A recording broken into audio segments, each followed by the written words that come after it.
Tamriel, Dawn's beauty in the language of the Altmer, or Tazukan in the Dragon's Tongue, is the continent upon which all the Elder Scrolls games take place. Home to many diverse races, and even more conflicts, Tamriel has been host to many adventures. You've experienced Tamriel in your own way, but want to learn more about its story. Well, to get to the heart of the story, you have to go back to the beginning.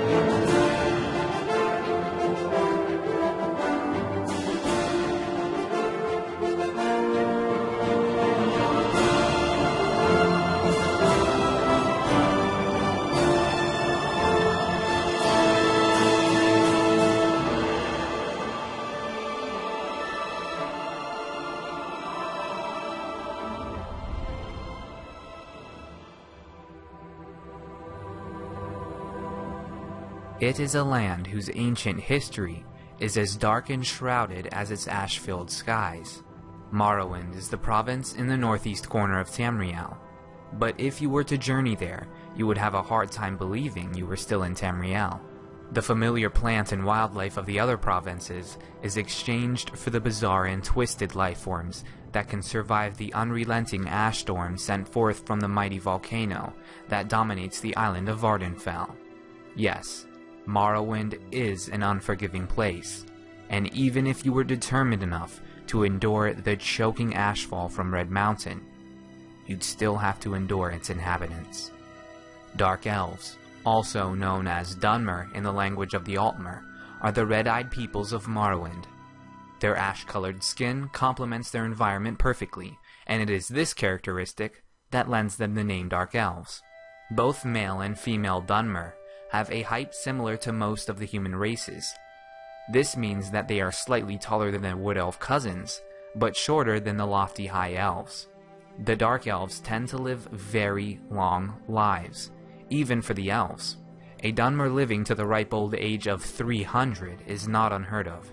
This makes the Dark Elves of Morrowind the most long-lived race of mortals on Tamriel. On the battlefield, Dunmer are noted for their balanced integration of sword, bow, and magic. As an elven race, the Dark Elves boast powerful intellects and agile physiques.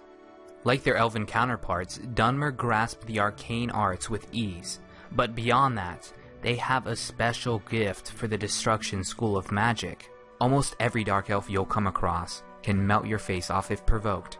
Their people produce some of the most skilled spell swords in all of Tamriel. When dealing with the other races of Tamriel, Dark Elves take elven arrogance to the extreme. High Elves might regard the younger races of man and beast as foolish children, but in Dunmer culture, elven supremacy has reached incredible heights. As a society, the Dark Elves view humans as no better than beasts, fit only for servitude. Slavery is a very real reality in Morrowind, and the great houses that govern the land, such as House Telvanni, have been practicing slavery for centuries. They are particularly fond of Khajiit and Argonian slaves who do well in their harsh environments. Needless to say, the Dark Elves are not popular with the other races of Tamriel, and I think they rather like it that way. Theirs is a nation that is fiercely independent. The Dark Elves are often seen as proud, clannish, ruthless, and even cruel. As a culture, the Dark Elves greatly value loyalty and family. According to the Dark Elves, the spirits of their dead relatives remain here on Nirn in the afterlife. They believe these spirits guide their future with an invisible hand. Strong warrior spirits are thought to preserve the honor and wisdom of the entire race, even from beyond the grave. The Dunmer honor their ancestral spirits by building family shrines and offering up gifts as sacrifices. The oldest of the great ancestor spirits are thought to be the Daedra. Historically speaking, the Dunmer have resisted worshipping the Daedra altogether. Instead of following the 9 divines, the Dark Elves choose to worship the Daedra and the teachings of the Tribunal Temple. Where the rest of the Empire actively shuns and even discriminates Daedra worshippers, Morrowind welcomes such practices with open arms. After all, without Daedric influences, we would not have Dark Elves on Tamriel. The story of how the Dunmer came to reside in Morrowind is one of revelation and rebirth.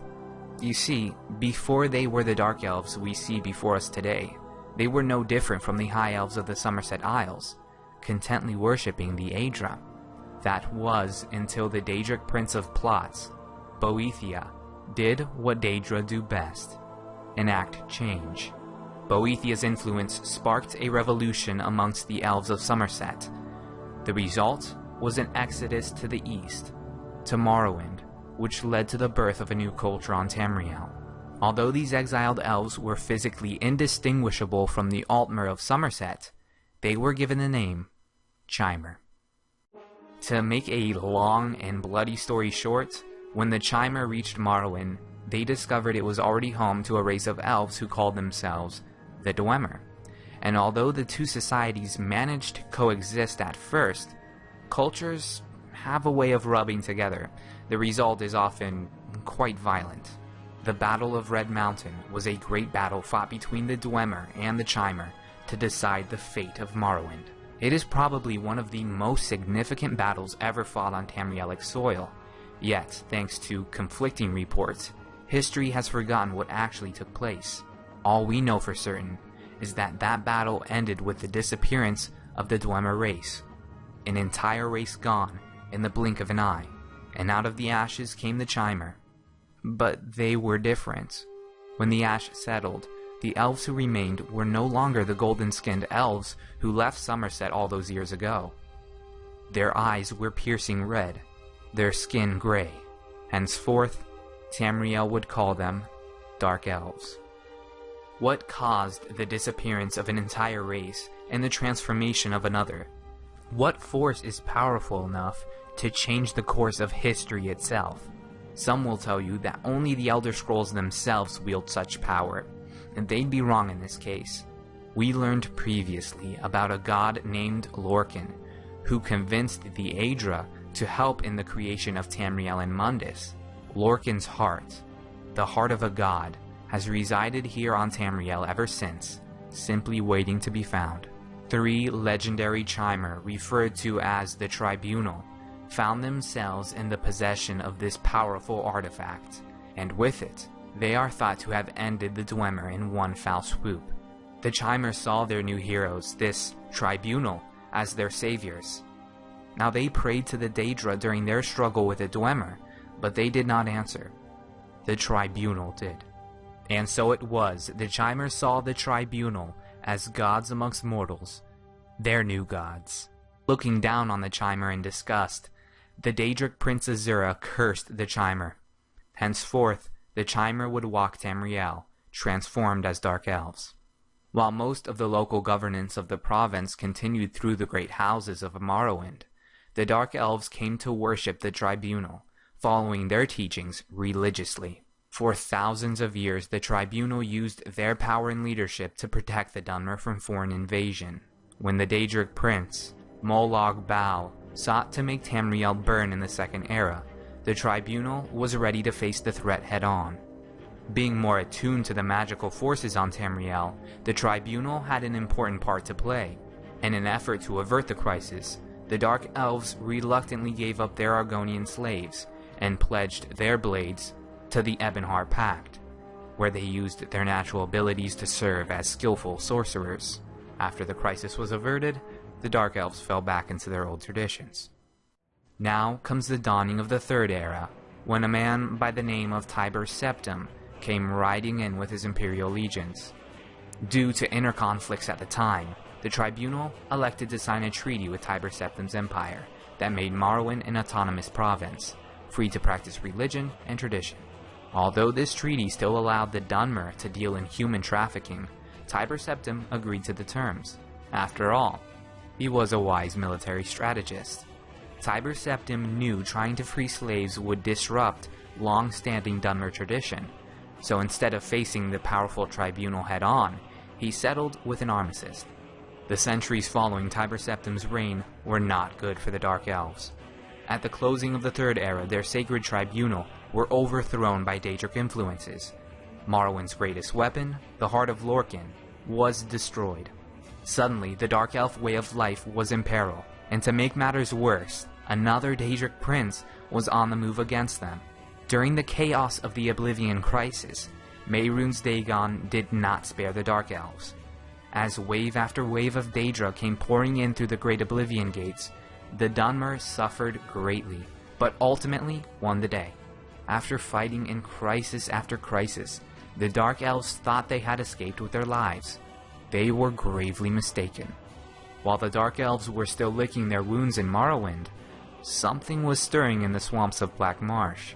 Suddenly, and without warning, the full military might of Argonia came crashing down on the houses of Morrowind. While the Dark Elves barely had warriors to spare, the Argonians managed to emerge from the Oblivion Crisis stronger than ever. As it turns out, the Hist had warned the Argonians of the coming crisis, and when Mehrunes Dagon opened his gates to invade Black Marsh, it was not the Daedra that came pouring out, but the Argonians that went running in to greet him. Finding themselves at full strength by the end of the Oblivion Crisis, the Argonians turned their attention to the people on Tamriel that had been kidnapping their kin for a millennia. Already broken by the loss of their tribunal, the Dunmer of Morrowind had no defense, and they crumbled under the wrath of the Argonian liberators. Thoroughly defeated and exiled from their homeland, the Dark Elves fled to places around Tamriel. Of course, Morrowind wasn't really their home to begin with, was it? Before the Dunmer, Morrowind belonged to the Dwemer, the most technologically sophisticated race to ever walk Tamriel. A story for another day.